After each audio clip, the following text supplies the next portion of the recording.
Assalamualaikum warahmatullahi wabarakatuh. Jumpa lagi dengan saya Mas Mut, masih seputaran anxiety disorder psikosomatis dispepsia. Di video kali ini saya ingin bikin video singkat saja tentang marah ya, dan cara pengendaliannya. Jadi ketika kita yang disakit anxiety disorder psikosomatis dan dispepsia ini, ketika kita marah itu meskipun orang normal juga akan sama, cuman bedanya itu hanya kita lebih parah gitu aja. Ketika kita marah, kita ini menjadikan otak kita jadi stres, terus bisa membuat jantung berdebar, gemetaran, terus bisa bikin suasana hati tidak nyaman, sampai sesak, nafas jadi cepat. Itu alamiah yang terjadi dalam tubuh, bahwasanya ketika kita kondisi marah itu tubuh kita mengatasinya dengan cara seperti itu. Jantung berdebar, nafasnya semakin cepat, dan itu bisa menjadi sesak nafas. Terus kita bisa semakin stres, hormon stres itu mengaliri tubuh semua, yang diproduksi oleh usus terus disalurkan kepada darah melewat pembuluh darah sampai ke otak. Jadi kita kalau di orang sakit seperti kita ini bisa sampai keliengan ya, jadi keliengan ketika kita marah. Jadi upayakan untuk tidak marah, karena marah itu bisa membuat tensi darah juga lebih tinggi. Tapi sementara itu tidak ada artikel yang menyatakan bahwasanya ketika kita sering tensi darah tinggi ketika kita marah itu bisa membuat kita jadi hipertensi. Itu tidak usah takut. Cuman yang menahan marah itu yang biasanya bisa membuat kita menyalurkan kemarahan tersebut dengan tidak baik, itu bisa membuat kita jadi hipertensi. Yang jelas ketika kita marah, yang kita lakukan adalah pertama kali sebelum kita menghadapi permasalahan tersebut, kita harus duduk santai, rileks, ambil nafas,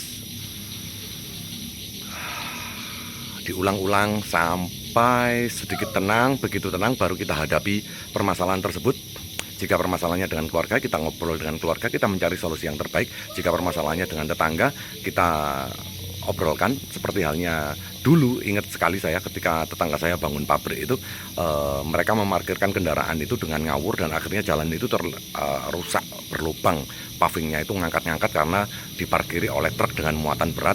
Dan waktu itu saya mau keluar pak mobil, ternyata nggak bisa, jalur yang saya lewati itu harus dengan jalur yang rusak itu. Akhirnya saya berhenti, saya datangi pihak kepala gudang tersebut, saya ajak ngobrol, saya ajak diskusi sementara, ngobrol-ngobrol ringan. Tapi sebelumnya ya itu tadi, saya ambil nafas. Begitu sudah tenang baru saya datangi, saya ngobrol baik-baik. Akhirnya kita ngobrolin tentang solusi, bukan ngobrolin tentang permasalahan, dan kita tidak saling menyalahkan dan tidak ada amarah yang dikeluarkan. Kita ngobrolnya ringan sampai menemukan solusi, dan kita membuat kesepakatan bahwa mereka tidak akan parkir di situ lagi, dan itu membuat lega hati kita, dan itu sebuah prestasi ya untuk orang-orang yang sakit.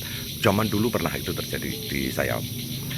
Itu cara mengatasi marah, dan itu bisa selesai dengan itu tadi, dengan kita mengatur nafas, dengan rileks. Kalau bisa ya mendengarkan musik atau kita bersantai. Yang paling mudah adalah atur nafas, dan kita tidak mengikuti alur marah tersebut. Kita memanage betul marah tersebut. Kita angan-angan apa yang harus dilakukan tentang marah ini, dan kita memperlakukan marah itu dengan baik dan bijak, dan akhirnya tidak akan terjadi apa-apa dan bisa melegakan.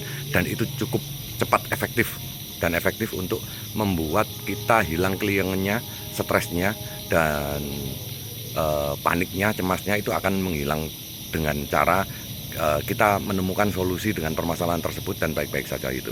Dan akhirnya hilang semua dan jadi membaik seperti sedia kala.